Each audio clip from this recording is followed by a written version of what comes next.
Me, Angel Delgado, Dominican Republic. You already know what we came here to do. We're not playing no games with nobody. None at all. The players who we feel give us the best chance to pull off a victory.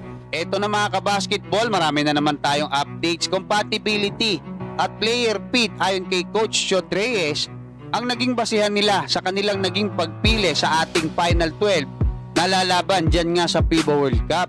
At mayroong banta itong dalawang halimaw na players ng Dominican Republic para sa ating Gilas Pilipinas na nakatakdang mag-break ng FIBA record dyan nga sa darating na FIBA World Cup.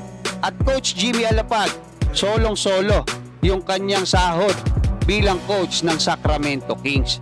Dito nga sa naging panayam ni Boom Gonzales, dito nga sa ating pambatong si Coach Jimmy Alapag, ay naibahagi nga nito kung paano siya umabot na naging player development coach na siya ngayon ng NBA team ng Sacramento Kings. Ayon kay Coach Jimmy Alapag, mga kabasketball, napakatindi ng pinagdaanan nila, especially ng kanyang asawa at ng kanyang buong pamilya, kasi mula nga dito sa matagal na pamamalagi sa Pilipinas, sa PBA particular, at yung asawa niya artista yan at doon na nga, especially pandemic pa, no, during that time nang lumipad nga ito nga sila Coach Jimmy Alapag dyan sa Amerika para tuparin yung sinasabi niyang wala pang nakakagawa. Actually wala pa talagang PBA player na naging head na naging coach sa isang NBA team. So matindi yung transition. Hindi katulad ni Coach Po na nandoon na siya, nagsimula talaga sa Amerika. Hindi katulad ni Coach Jimmy Alapag. At talagang proud Pinoy ito. Actually naimbitahan niya pa nila, no, ng Sacramento Kings etong ating pambatong si Kai Soto nung nakaraang taon pa yan, mga kabasketball, nung nagpapadrap etong ating pambatong si Kai Soto. So ano ba nangyari? Paano siya naging development coach netong Sacramento Kings? So nagpasalamat muna siya dito nga kay Coach Bobby Jackson kasi nga binigyan siya ng opportunity na maging isa sa mga coaching staff niya diyan nga sa G-League team ng Sacramento Kings. At diyan na nagsimula, mga kabasketball, matindi yung kanyang naging unang salang diyan sa NBA Summer League kung saan nakuha nila yung kampyonato.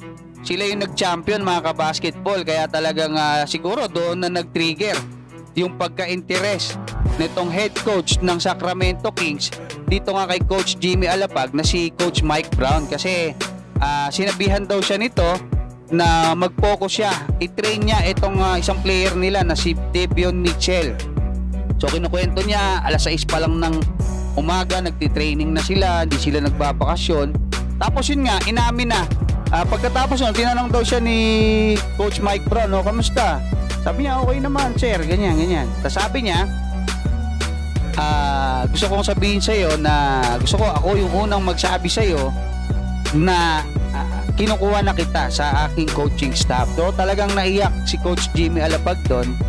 At ang matindi dyan, mga kabasketball, tumawag na etong Sacramento Kings, yung management, at tinatanong kung may agent siya.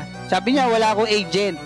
So lumalabas, mga kabasketball, solong-solo netong si Jimmy Alapag yung magiging sahod niya. Unlike dun sa ibang mga players, gaya ni Kai Soto, meron siyang may agent siya, may kahati, may porsyento, mga kabasketball. So nakaka-inspire itong istorya na itong ating pambatong si Jimmy Alapag. Patungkol naman dito sa naging pagpili ng ating Final 12 ng Gilas Pilipinas para nga dyan sa FIBA World Cup, ay sinabi ni Coach Chot Reyes na yung compatibility, yung player fit, yung naging basihan nila sa kanilang naging pagpili. At sa palagay niya, mga kabasketball, yung mga players na yan ang posibleng makapagbigay sa atin ng panalo diyan nga sa Dominican Republic, sa Angola, saka dyan sa Italy. So tabayanan natin, mga kabasketball, hindi na panahon ngayon ng pagpuna sa mga players at sa lahat, sa coaches.